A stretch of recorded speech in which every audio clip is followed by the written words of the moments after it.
আসসালামু আলাইকুম, ফাতেমাস কিচেনে সবাইকে স্বাগতম। এই প্রচণ্ড গরমে পেট এবং শরীর ঠান্ডা রাখতে আজকে তৈরি করে দেখাবো স্বাস্থ্যসম্মত উপায়ে ঠান্ডা ঠান্ডা লাচ্ছির রেসিপি। আশা করি আমার আজকের লাচ্ছির রেসিপিটি আপনাদের ভালো লাগবে। যদি ভালো লাগে প্লিজ একটি লাইক দিয়ে ভিডিওটি দেখবেন। এখানে আমি একটি ব্লেন্ডার জগ নিয়েছি। এর মধ্যে আমি প্রথমেই দিয়ে দিব হাফ কাপ মিষ্টি দই। আপনারা চাইলে টক দই দিতে পারেন, তবে টক দই দিলে সেক্ষেত্রে চিনির পরিমাণটা বাড়িয়ে দিতে হবে। তো আমি এখানে 3 টেবিল চামচ চিনি দিচ্ছি।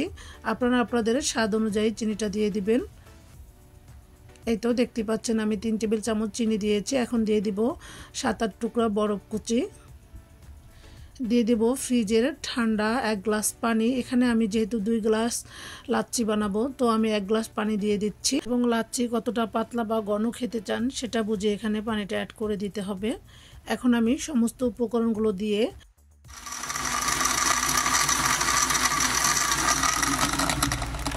এই তো লাচ্ছিগুলো আমি ব্লেন্ড করে নিয়েছি।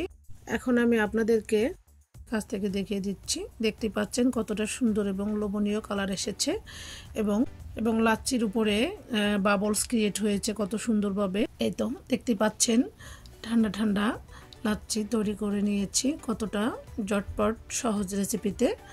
তো আমি এখন 2টি গ্লাসে সার্ভ করে নিচ্ছি। দেখলেন তো কতটা সহজেই ঠান্ডা ঠান্ডা লাচ্ছি তৈরি করে নিয়েছি।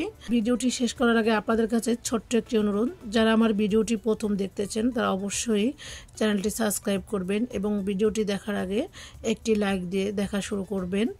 আপনাদের একটি লাইক এবং কমেন্ট আমাকে অনেক বেশি উৎসাহিত করে। তো আমার আজকের ভিডিওটি কেমন লেগেছে অবশ্যই কমেন্ট করে জানাতে ভুলবেন না। তো আজকের মতো এখানে বিদায় নিয়ে নিচ্ছি। প্রচণ্ড গরমের মধ্যে সবাই ভালো থাকবেন। সবার জন্য আমার অফুরন্ত ভালোবাসা ও দোয়া রইল। আপনারাও আমার ফ্যামিলি এবং আমার জন্য দোয়া করবেন। পরবর্তী নতুন কোনো ভিডিওতে আপনাদের সাথে আবার দেখা হবে। ততক্ষণ সবাই ভালো থাকবেন। তো আজ আর নয়, আজকের মতো এখানেই তাহলে বিদায় নিয়ে নিচ্ছি। সবাই ভালো থাকবেন। আসসালামু আলাইকুম, আল্লাহ হাফেজ।